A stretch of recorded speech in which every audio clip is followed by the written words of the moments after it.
ज़ोयू जब छोटा था तब एक दिन उसके अंदर का शैतान जाग उठा। उस वक्त उसने काफी सारे लोगों को मार डाला। उसने इतने सारे लोगों को बस इसलिए मारा क्योंकि वो ये देखना चाहता था कि लोग जब दर्द में हो या फिर वो डर रहे हो तब वो कैसे दिखते हैं। लेकिन इतने सारे लोगों को मारने के बाद वो बेहोश हो गया और जब वो उठा तब उसे वो कुछ भी याद नहीं था। न्यूआ समझ गई थी कि ये बहुत ही बड़ा खतरा है, तो फिर उसने ज़ोयू को खत्म करने की कोशिश की, लेकिन वो अपनी शक्तियाँ इस्तेमाल करके उसे खत्म नहीं कर पाई। ज़ोयू के पास न्यूआ से भी ज्यादा पावर्स थी, तो फिर वो क्रिएशन गॉड से मदद मांगने गई। हाँ, लेकिन इस बार भी उसने क्रिएशन गॉड को जगाया नहीं, उसने अपने डिवाइन सेंस की मदद से उसे बात की। मतलब कि न्यूआ ने क्रिएशन गॉड के दिमाग में मैसेज भेज दिया और क्रिएशन गॉड ने न्यूआ के दिमाग में, और क्रिएशन गॉड से न्यूआ को जवाब मिल गया कि ज़ोयू असलियत में कौन है।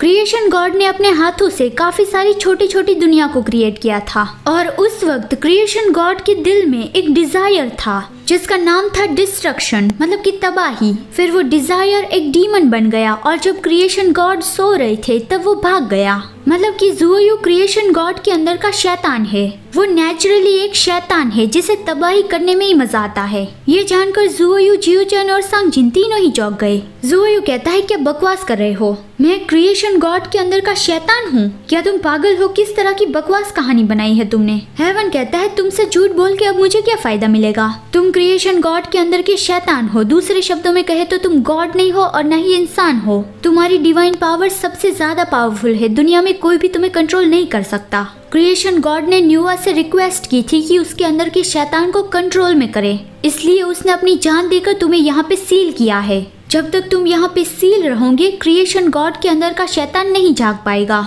तो हार मान लो, तुम यहाँ से कभी बाहर नहीं जा पाओगे। ज़ोयू अपना सर नीचे झुका देता है कि ओह, तो ये सारी बात थी जो मुझे पता नहीं थी। लेकिन दूसरे ही पल वो हंसने लगा कि मैं तो हमेशा से ये सोचता आया था कि मैंने आखिर क्या गलत किया है। शायद मैंने माँ को गुस्सा दिलाया होगा, इसलिए उसने मुझे पनिश किया है और यहाँ पे बांध दिया, क्योंकि जो गलत करता है उसे सजा तो मिलती है। लेकिन मैं कितने सालों से यहाँ पे कैद था, एकदम ही अकेला था। वो सब कुछ सिर्फ इसलिए था क्योंकि मैं एक शैतान हूँ। मेरा छोटा भाई वो असलियत में मेरा भाई नहीं है, और मेरी माँ वो भी मेरी माँ नहीं है। कोई भी मुझे अपने पास नहीं जाता, शुरुआत से मुझे एग्जिस्ट करना ही नहीं था। और वो और भी ज्यादा जोर जोर से हंसने लगा। सांगजिन सोचता है वो ठीक नहीं लग रहा, वो पहले पागल तो था लेकिन अब उसे सच पता चल गया है, तो क्या अब वो पूरी तरह से पागल बन गया है। काफी देर हंसने के बाद ज़ोयू ने फिर ग्रेजुअली हंसना बंद कर दिया और वो हेवन को कहता है कि चले जाओ यहाँ से। आफ्टर ऑल तुमने अपने फायदे के लिए मुझे धोखा दिया था, मुझे चोट पहुंचाने के लिए नहीं। तो फिर अब मैं तुम्हारी और ज्यादा मदद नहीं करूंगा और तुम सोल बाइंडिंग लैंप भी अपने साथ ले जा सकते हो। अब से अपने सारे काम अकेले ही कर लेना।